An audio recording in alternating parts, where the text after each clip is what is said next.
Good morning, everyone, or good evening, depends on where you are. I welcome you to our session with Faculty of Culinary Arts, Adventure and Tourism. My name is Tatiana. I am your host for today. Just briefly about myself, I'm a marketing coordinator with our international department at TRU, and I'm also a graduate from tourism faculty. So I would like to first introduce a panel today. We have Billy Collins, teaching professor and department chair, joining us. Good morning, Billy. And we have Greg Simmons, program advisor, who's also joining us today. Good morning, Greg. First, I would like to thank you for taking this time, this early morning, to answer students' questions. And I would like to invite you to share a few words with everyone who joined us, our students, their parents. Greg, would you like to address students? Billy, I'll let you go as the department chair. Thank you. All right. Well, good morning, everyone. Welcome to beautiful Kamloops, British Columbia. Hopefully you can see me with the sunlight shining through the trees. It's a beautiful day here in spring, and this is a much welcome relief from the last 3 months, as I'm sure you all feel the same way. My name is Billy Collins, and I am a professor in the tourism management program.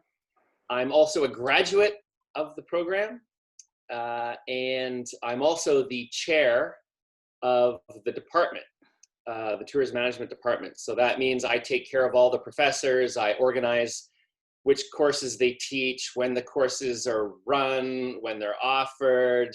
I deal with all the administrative work for our department, and there's about 12 instructors and professors in our department, as well as other staff. So I've only been the chair for the last 6 months, so I'm still learning my job. So some questions may have to be answered by Greg today, because he's been our fabulous advisor for a couple of years now, and he knows a lot more of the details than I do. But yeah, I would like to say that that TRU certainly is a wonderful university. It's a wonderful campus. Kamloops is a really beautiful town, and especially international students have always really loved going to school here, and I'm always surprised at how many international students actually stay here afterward. Tatiana is one of them, of course. And in the video you saw it, there with the concert event that we organized, that was one of the classes that I teach, which is event management. But even just watching the video is indicative of the diversity of our classrooms. So there were lots of Indian students there, Chinese students there, students from New Zealand, from Australia, from Austria, from Eastern Canada, from all over the place. And so it's a really diverse community we have on campus. And I think that's really one of our strengths. And another one of our strengths is that we're a smaller university, but we punch above our weight, in a boxing metaphor. But we do a lot of really cool things here. The campus is beautiful. The town is incredibly safe, and it's a wonderful place to go to school. Of course, I'm a bit biased because I'm a graduate from the program and I teach here, but I can tell you that's true. And so I look forward to telling you more about me later, maybe if we get a chance. But I guess I'll just leave it there for now. And we're happy to answer any of your questions about how you think this might roll out in the next 6 months or a year, and further than that. So I'll leave it there. Thank you, Billy. Greg, would you like to address a couple of words to our students and their parents joining today? Yeah, so welcome to everybody, students and parents alike, or supporters of whoever student may be here. So as mentioned, my name is Greg Simmons, and I got a bit of a funny role where I am the main program advisor. So when I'm wearing that hat, I'll be working with every one of you to help plan your courses and make sure you make the best decisions that you can in terms of figuring out what classes to take, what schedule to build, what to take this year, what to take next year. So that's my main role in our department. So as Billy mentioned, I've got a pretty big depth of knowledge when it comes to that area of answering your questions. And I wear a second hat as well, and I do a little bit of instruction. So I am a teacher in the department as well, and I have been teaching a couple courses over this past summer in the new online format. So I'm happy to be able to answer some of those questions as well. And just to tag one more of us, I'm a BTM grad. And actually, I came to TRU for a diploma in tourism. I did my diploma, and then I decided to stay for 2 more years as a degree. And then I ended up staying 2 more years and finishing a master's as well. So there's lots of opportunity to find the right program, even within our tourism department, to match whatever your end goal is going to be. Yeah. Thank you, Greg. So what we're going to do today, we already have some questions that were pre-submitted to us, frequently asked questions that we hear from students. And from there, we're going to invite all our students to post their questions in the chat box, or you can also raise your hand. There's a function for you to raise your hand. We're going to see that, and then we're going to ask you to unmute yourself and ask question if you prefer to ask it through the microphone as opposed to posting in a chat. But I would like to invite you to please start asking your questions, and we will make sure to address them during our Q&A. But first, let's start with pre-submitted questions. And this question is for you, Billy. Can you please clarify which courses will be delivered virtually, face-to-face, or blended? I can answer that question, and it's something that is a very pertinent or hot topic on campus, on every campus across the world right now. TRU has decided that in the fall that we will be delivering 99% of the courses online, and the decision will be left up to professors to decide whether they deliver those classes synchronously, which means the course actually has a real time on a real day, and that students may be expected to be there at that moment, wherever they may be, or asynchronistically, which means that you can just follow along at your own speed with the course and then finish it obviously by an end date. So, but that said, I would tell you that in tourism management, hello.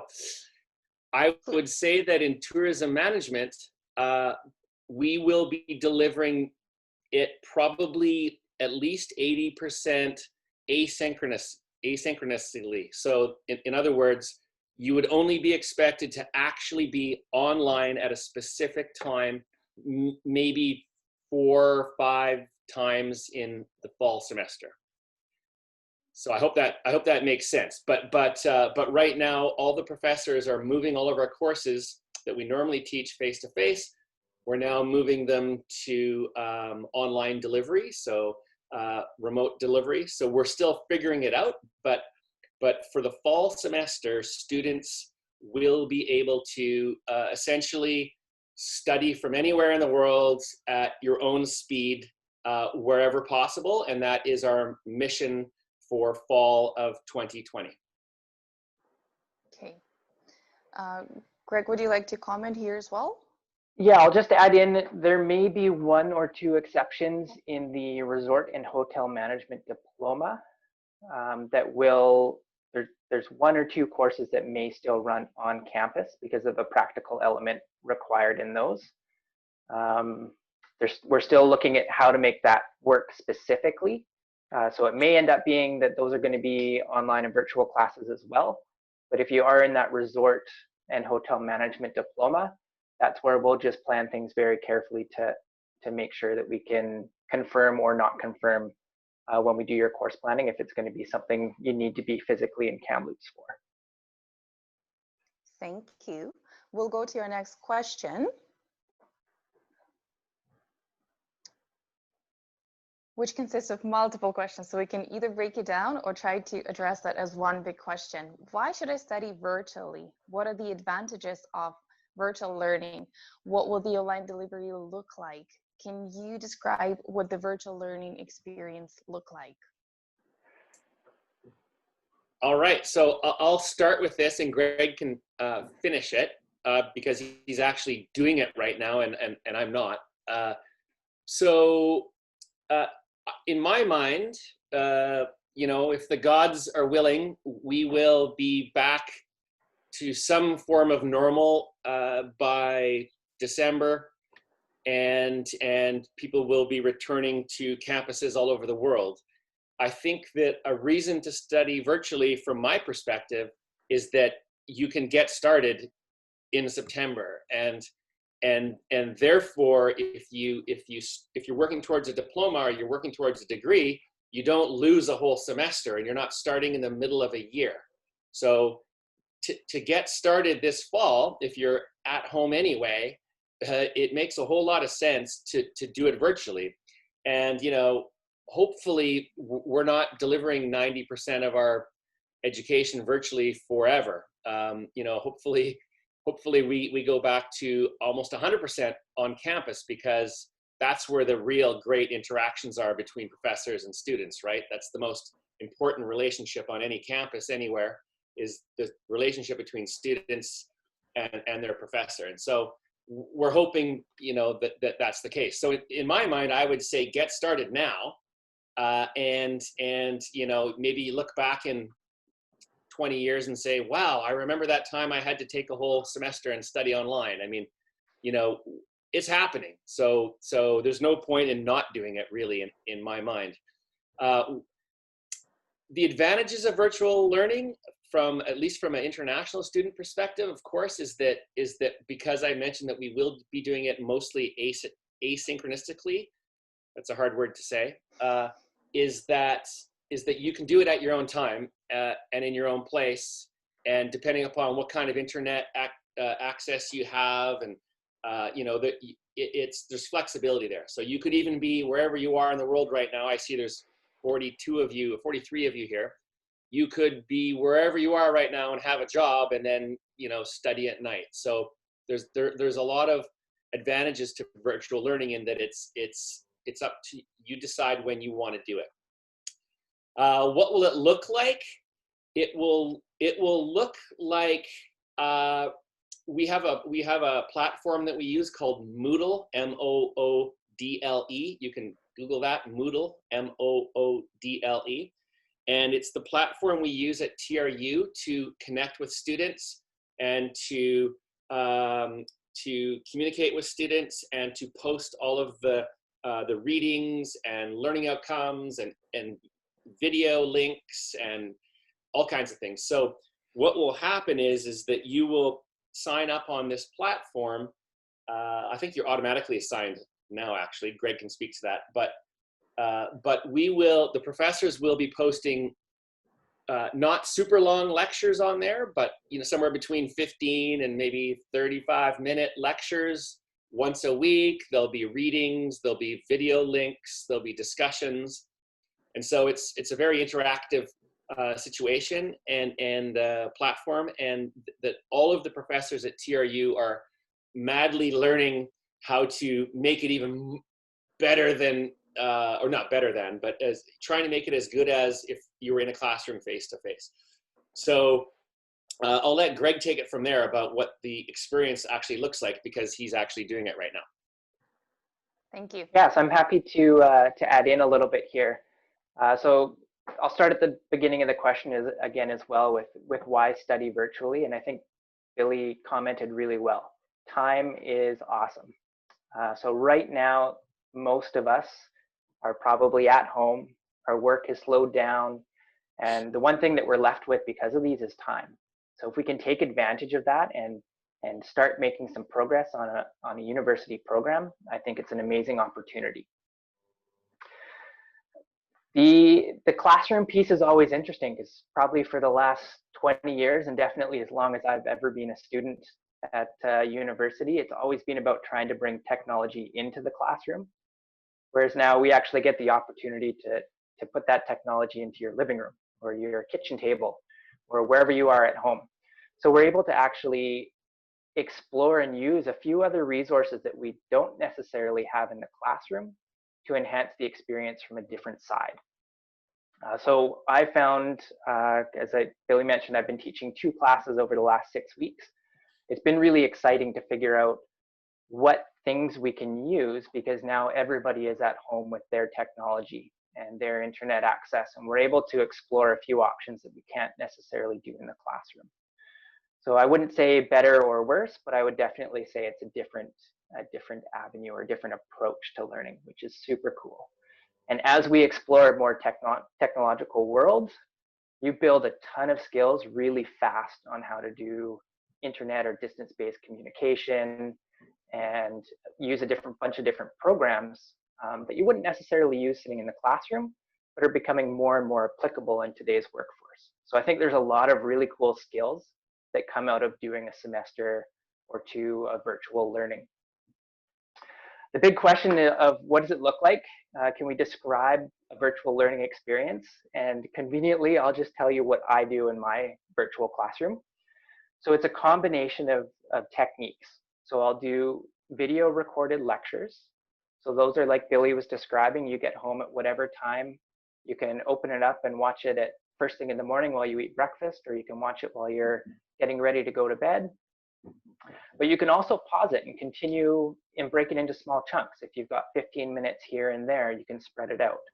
So I do video lectures, which is just like being in the classroom with me, except you're watching it on a screen instead.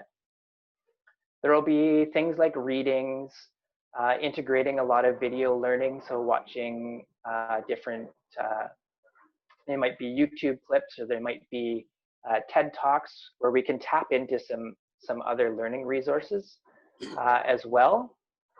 There's readings, and then there's also what we would consider a synchronous delivery, where we do all meet at the same time, and we log into a program like Zoom.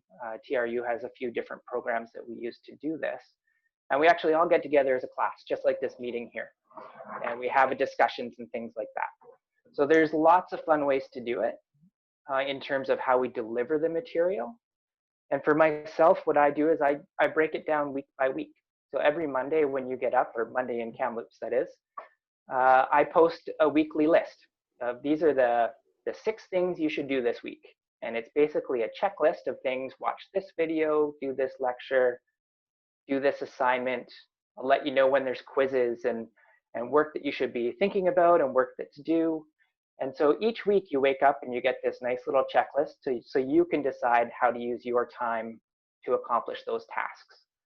So you get the flexibility in your day or your week as to when it's done, but you still get the direction from me as an instructor to let you know how far you should be going with each piece at any given week. So I found it a lot of fun. Students seem to be pretty happy with the way that the online courses are progressing. Thank you, Greg. That's really detailed, lovely. I feel like the third question we've already addressed partially. Just let me quickly move to the third question. We did address the difference between synchronized and asynchronized delivery, but let's address the second part of the question. What if a student misses live lecture? Excellent question. So the general directive of TRU administration and faculty is that no one's going to be left behind. So we understand that if we're doing this, which we are, there's going to be people all over the world at all different times with all different kind of access to internet. And so the idea is that we're attempting to design the programs so that say there's a test, an exam, that you wouldn't just have the 35 minutes or 45 minutes to write the exam on a specific day at a specific time. You would have maybe 24 hours to complete it, or 36 hours, or whatever it is. So we are doing everything we can to try and make this inclusive for all students, and that is the general idea behind how we're going to do this online delivery. So, all the lectures and all of the readings and all of the material will be available to you at all times. And then when it comes to, say, an exam, we are going to figure out a way, because we're still working on it, to make sure that just because maybe you're in wherever in the world, and it's dark, it's 2 in the morning where you are, and it's 8 a.m. here, then you can write your exam in the morning when you wake up, kind of thing. So that's how I would answer that question. And that, I think that is, and in fact, our vice president, provost of academia at TRU, just sent out an email yesterday saying that this is our initiative and that's our mandate. So that's what I would say to you. And all the lectures, for the most part, will be recorded and already on this Moodle platform for you to go back to and review. That's what I would say. I don't know if Greg wants to add. Yeah, just the short answer is, if you miss a live lecture, 99% of them will be recorded and put on the Moodle platform for you to watch at another time. There may be some that are important to attend just because they'll be discussion based, but your instructors will be able to let you know specifically if it's one that you can make up later, or if it's one that is pretty important for you to be there for. But there shouldn't be many penalties attached to that. Thank you. Let's move to your next question. And maybe Greg, the question is for you. How do I register for my courses? What is the course schedule like? Well, conveniently, we have an all international crowd today, because it's a little bit different process for both camps, international versus domestic. But for international students, once you're knowing you're going to be coming to TRU and you've got your program picked out, which most of you have, you'll work with me to create a course schedule. So typically this is looking for most international students, like 4 classes a semester. And what we'll do is you'll work with me to figure out which 4 classes are best for you to take right now. And I say best because some people have strengths, others have less strength in certain areas.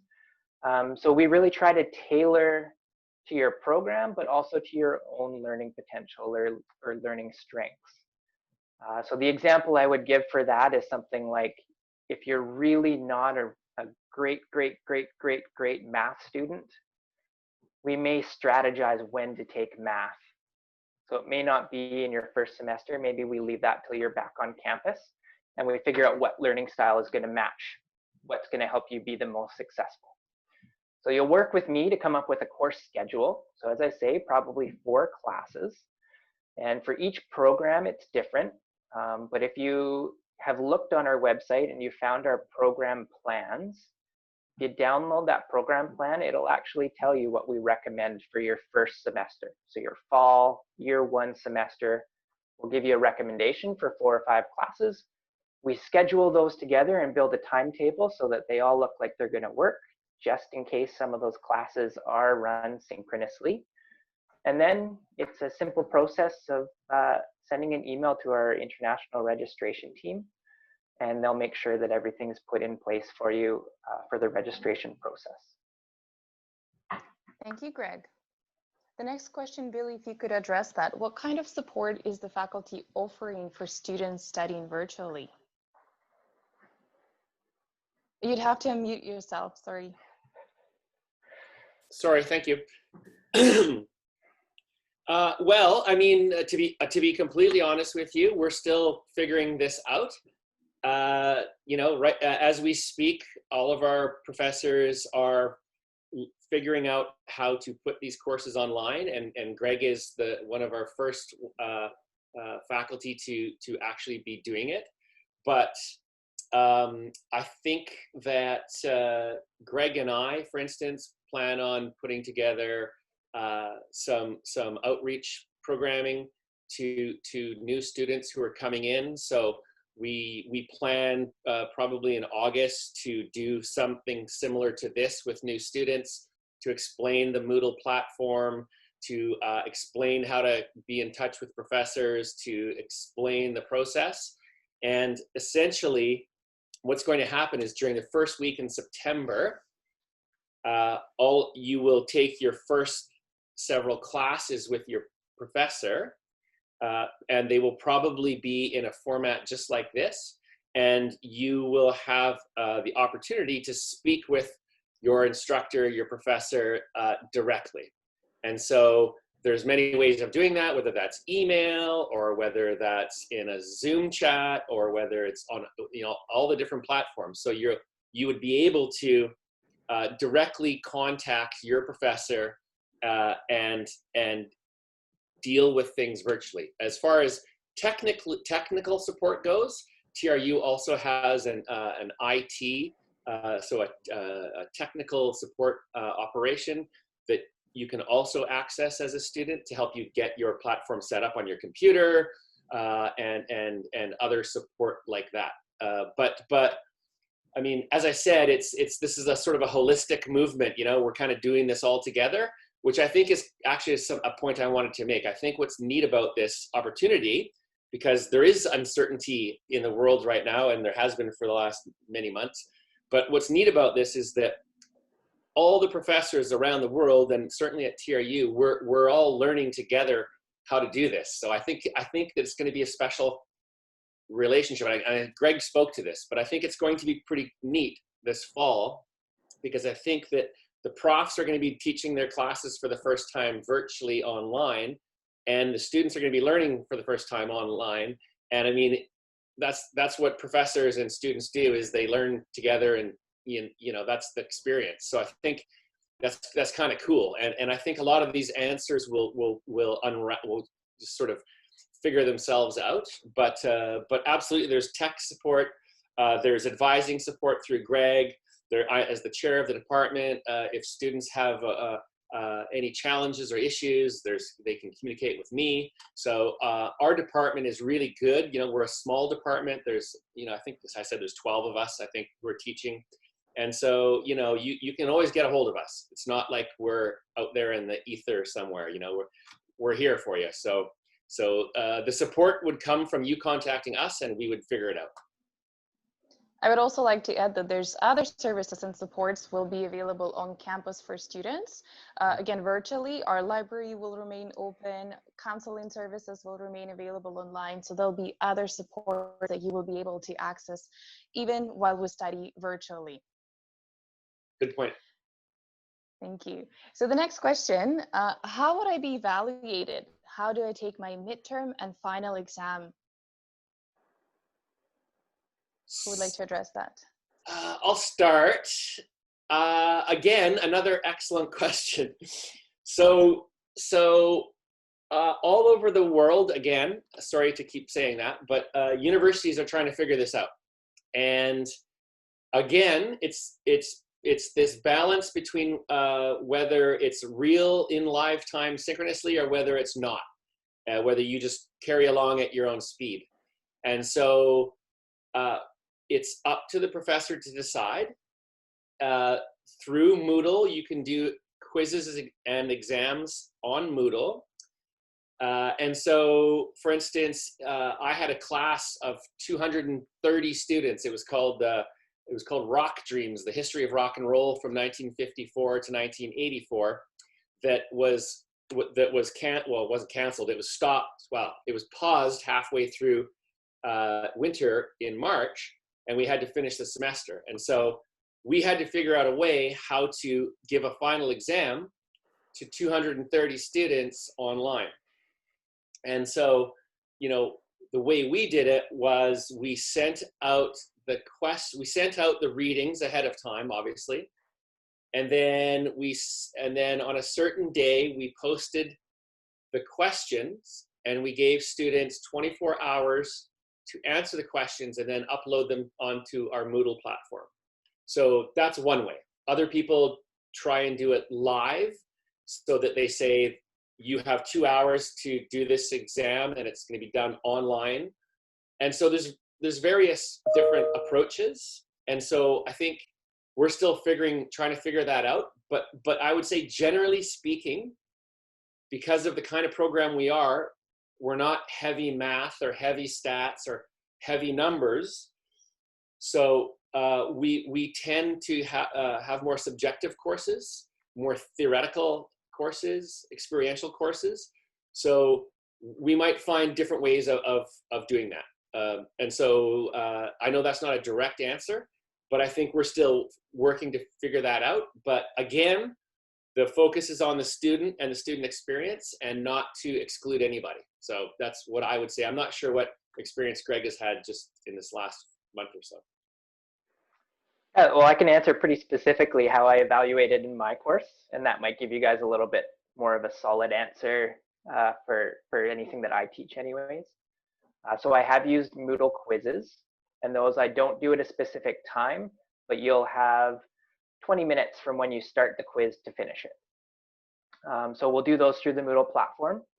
I've done some take-home or open book exams where you get to have a larger window of time to finish, but there'll be a little bit more complex question. And as Billy mentioned, we have a bit of a subjective subject matter. So it's a little bit less right and wrong and a little bit more discussion based. So these kind of assignments or exams work really well. And then we just have our regular assignments, which you work and then just submit everything through email. So it really is quite flexible. We've got a lot of tools that we can use to make sure there's a fair evaluation, regardless of where you are in the world or what your connection is. Thank you. So we're going to move to our last pre-submitted question, and then we'll go to live chat questions. So again, if you haven't posted your question, please do that in the chat box, or you will have the option to raise your hand and address questions to the panel. So the last question that we have is, why should I plan to enroll for fall 2020 instead of winter 2021? So I addressed that earlier, and I think Greg did as well, which is you may as well get started now. There's a saying in North America that, you know, make hay while the sun shines. I'm sure there's a version of that all over the world, but it would seem to me to be a great time to get started and get some credits under your belt and keep your mind active and to engage with post-secondary education. And then when we do return to some form of normal, then you've got some credits that go towards your diploma or your degree, and you show up here and you know sort of what to expect. So in my mind, that makes complete sense. And there may be other reasons for that maybe TRU World people can explain to you as far as getting visas and that kind of stuff. I'm not up on top of that information, but and also I would have to say, and Greg can speak to this in a minute, but you know, the sequencing of your courses and when you start and when they're offered makes a huge difference about how long you're in school for. So we don't offer every single course every semester. So if you get out of sync, then you might end up here for, if you're in a 2-year diploma, you might end up here for 2.5 years. Or if you're here for a 4-year degree, you might end up here for 5 years. So it depends on this when we're offering the courses and what courses you need to graduate from your diploma or degree or post-bac. So that's really, really important. And every single semester, there's students who are like, oh no, I need that class, but it's not being offered. I won't be able to, why would I stay here for just a whole semester for one class, you know? So that's questions for Greg, but he's really good at that. But that's a really major, that's the number one concern of why you should start now is to get into the system and get it rolling so that you're not spending an extra semester or 2 here. Greg, would you like to add something? Yeah, just so on that part that Billy was just talking about with sequencing. Sequencing is really important, and programs are built generally with a fall start.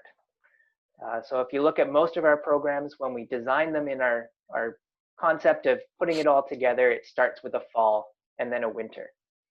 And because of sequencing, the Programs can be completed if you start in winter, but it gets much more complicated. And it depends what you're in. If you've got a 4-year program, we have more time to fix those complications. But in particular, if you're looking at a diploma or a 2-year program, we have a very short period of time that you're here on campus and a really small period of time to fix these kind of things. So if you can start in the fall, it will make your life and my life as the advisor a little bit more straightforward and predictable over what will happen for the next 2 to 4 years. So I'd say the sequence things is a key piece for sure, and a really strong reason to register in fall and start getting some of those key courses taken care of. Okay, thank you so much. So let's move to our live questions. And the first question that we have is, when we're scheduling our study plans for fall and winter, I noticed that we have both on-campus and online subjects we can choose from. Can you please explain those two options? Greg, that might be for you. Okay, so here at TRU, we have 2 separate pillars to our learning platforms. And this happens whether we're learning in the classroom or virtually. We have our TRU regular campus courses, and then we have ones that will be listed on the course schedule as TRU OL. And OL stands for Open Learning, which is kind of a separate section of our institution. And those ones are the ones that have been running virtually for years and decades. And they run on a very different format, and you won't find all of the courses offered there. In fact, you won't find many courses from tourism offered through that platform. The ones that are the TRU on campus or the campus schedule, those are the ones that we've been talking about today. They're still going to be run virtually. Those are the ones we're adapting to put on for the fall semester and the winter if we need to.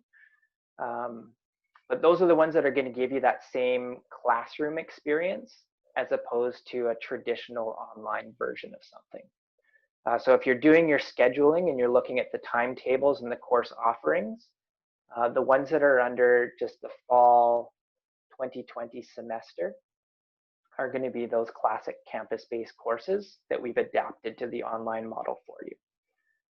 So those are the ones that you'll want to be looking at for most of your course planning.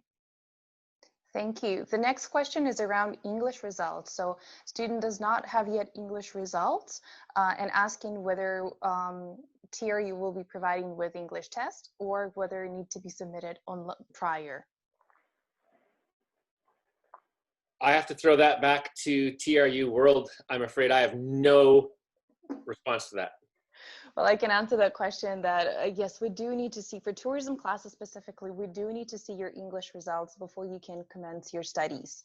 So Duolingo is what we accept now, while IELTS test centers and TOEFL test centers are not available. So please look that up, Duolingo exam, and you can do that online from the comfort of your home. And then we'll move to the next question. A couple of students are asking if the opportunity comes and they're able to travel to Canada sometime in the middle of semester, would you still recommend them to do so with online courses, or whether there's an opportunity for some face-to-face classes to reopen when students are able to travel mid-fall? Oh, very good question. A very, very good question. We are asking ourselves that question as well. And it would appear as though fall is only going to be offered online. So even if, say, restrictions were lifted and the news is looking better, we wouldn't switch over from online to live in the middle of a semester. It just wouldn't make any sense. The timeline would be too short. Students, it just wouldn't, it's not going to work. So although even if you were able to travel to Canada and live here, you would still be doing them online. Even though you may have access to the university in some degree, we won't be opening up the classrooms in the fall halfway through a semester. It would be the winter semester.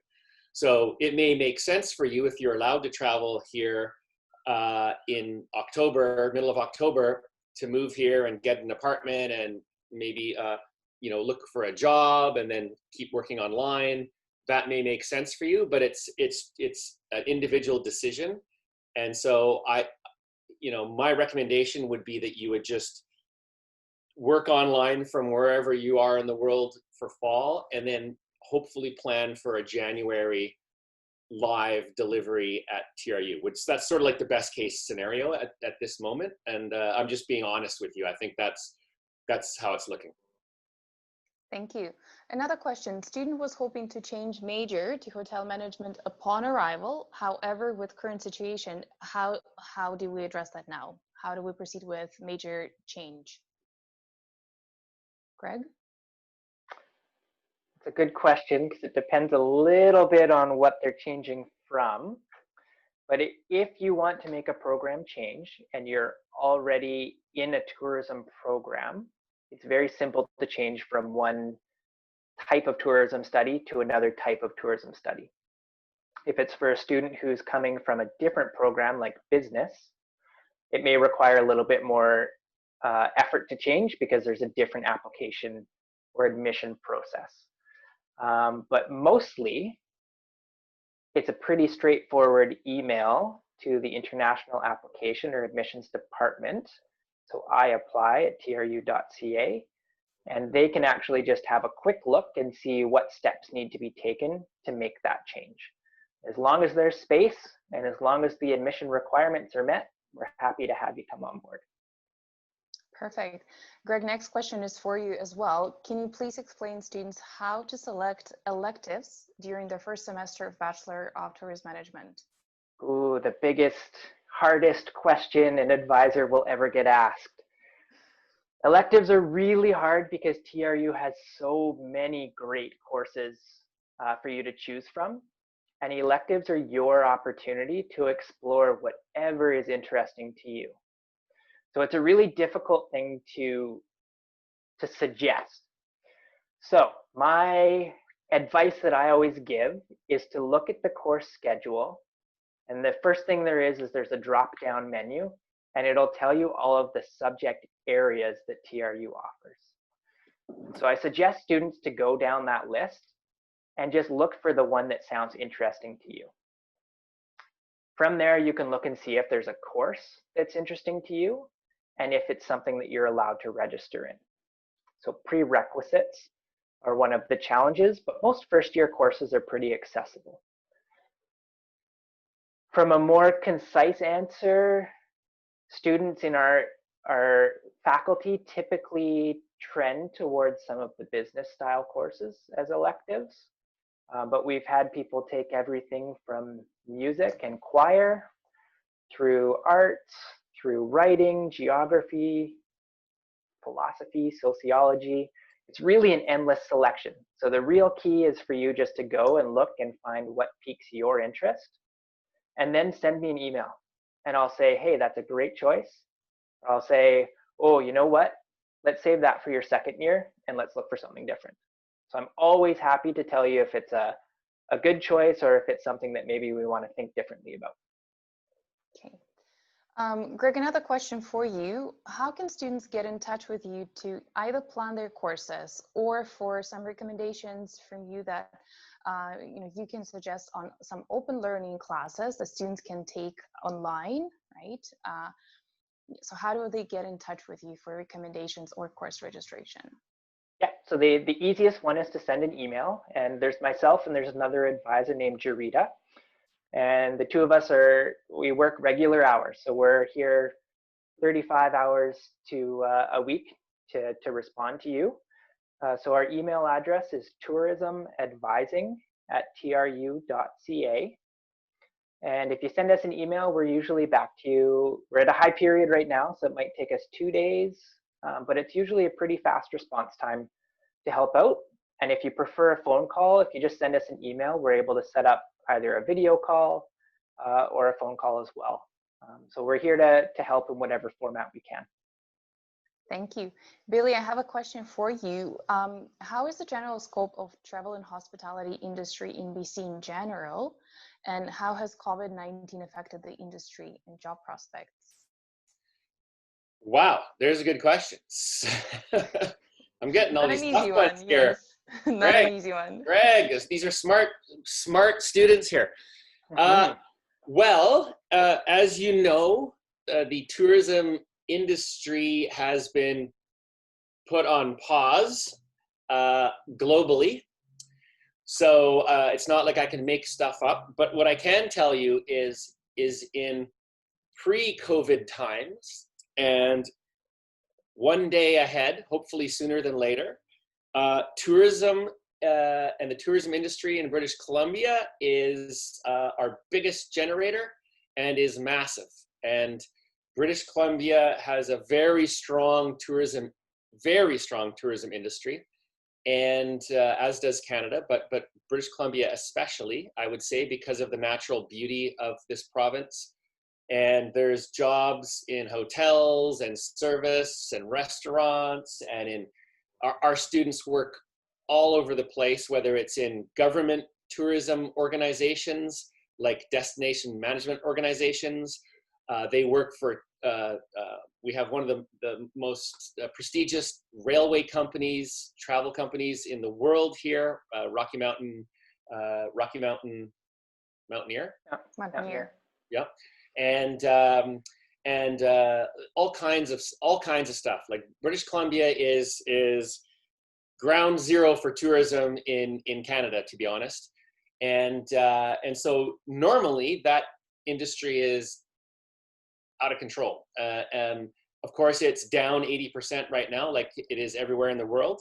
But we expect it to bounce back. Our tourism management program and diplomas, the Bachelor of Tourism Management, has been running for 25 years now. So this is not a passing fad. The government of British Columbia every year puts a focus on tourism. That's why we brought the Olympics here in 2010. That's why we're starting to hold big tournaments like the Rugby Sixes in Vancouver.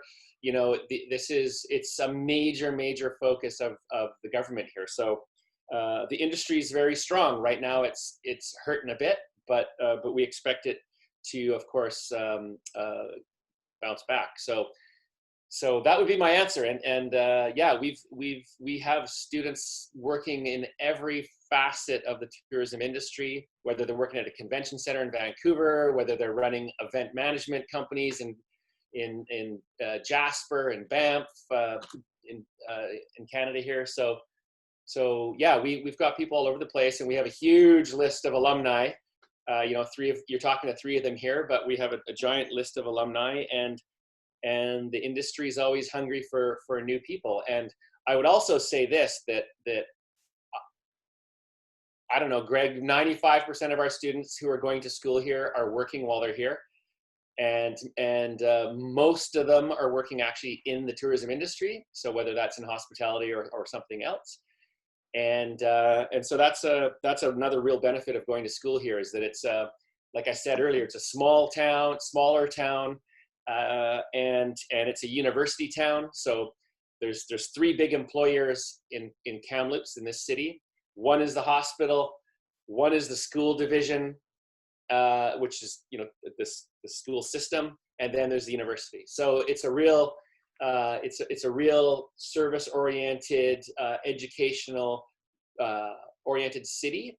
And so when you're here and you're working somewhere, everybody knows that you're a student at TRU, and there's a certain kind of love and compassion for all of our students at TRU within this city, which I think is something else. Is sort of more ethereal, but that's something that students really love about this place, is that it's a great place to study. Thank you so much. So we are going to wrap up our session. So if you could share your final thoughts, Bailey, Craig, just your final thoughts for students, and we're going to end this session. Go ahead, Greg.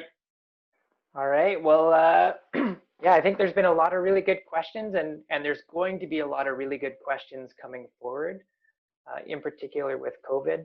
And to kind of tail on to Billy's last answer, I think there's no better way to have a boom in our industry than to lock everyone in their house for a few months. So I think we're going to see some really good opportunities in the next year for travel and tourism worldwide. As soon as everyone's over the COVID piece and we get things moving again, and that includes all of you that are going to come here and study in Kamloops. So whether that's you touring and traveling on your own for interest, or getting jobs and working to support the industry. So I think there's a ton of opportunities for work. I think there's going to be a ton of opportunities in the future. And I think there's a lot of really good opportunities right now with our department to come and start the studies, to get you set up for when that boom cycle starts to start flying again. So I look forward to helping all of you with planning, answering questions, yes, no, even if you decide to change to another program, anything like that. If you've got a question for me, I'll answer just about everything I'm allowed to answer. So hopefully I get to talk with all of you one-on-one at some point in the next short while here. Thank you. Billy? Yeah, I echo what Greg just said. I think that you know, there's lots of opportunities ahead, and again, this is a fabulous place to go to school, and it's a beautiful campus, as you can see behind Tanya there. It's a beautiful campus, and I think that the tourism industries will bounce back soon. And I would reiterate that if you can email Greg questions to the email address I saw that was put up on the screen. If he can't answer those questions, then I will try to, and if I can't, then we will find the answer for you. So feel free to reach out to us at any time, and I hope that all of you will be in my class in real life, if not virtually, soon. So I appreciate all of you participating and joining us from all over the world. And we love to have the diversity of international students on our campus. It's what makes it special. Thank you. Thank you very much, everyone, for joining the session today. Again, thank you, Greg. Thank you, Billy, for taking time to answer the questions. If you still have more questions, please reach out to us, welcome@tru.ca, or reach out to tourismadvising@tru.ca if you have course-specific question or need to plan your schedule for upcoming fall and winter. Thank you guys so much, and have a great day, have a great evening. I believe we have a last video, and that's it. Thank you. Come in with the mindset that this is going to be a successful journey. Never feel that pressure on the first day that you have to know what you want to do right then and there, because you'll change your mind all the time. Go to class. That's always a good thing. TRU actually offers a platform for everybody to showcase whatever they know.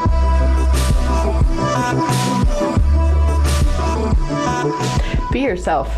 University is a place where you can become yourself, break out of your shell.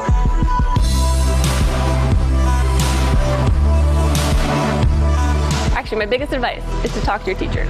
Don't be afraid of us faculty. Come and see us.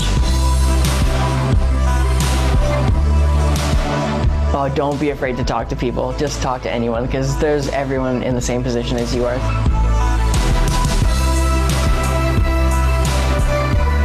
Try to get everything you can from that student experience you have, because it's just 4 years of your life.